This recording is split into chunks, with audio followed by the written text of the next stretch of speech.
องฟ้าฝั่งบนว่ารินแววเสียงแคนเสียงดิน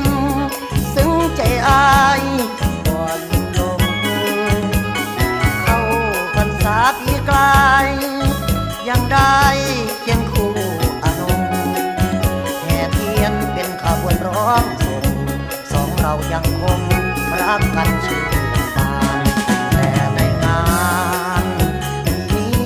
ไม่มีน้องเจ้าพี่ยังมาคอยเหมือนเก่าแม้แต่เงาน้องก็ไม่มีนี่หรือใจคนสาวอุบลที่ว่าใจดีจากกันก็เพียง1 ปีแต่มาวันนี้น้องลืมสัญญามองหูฟ้าเห็นแต่แม่ข้าบัง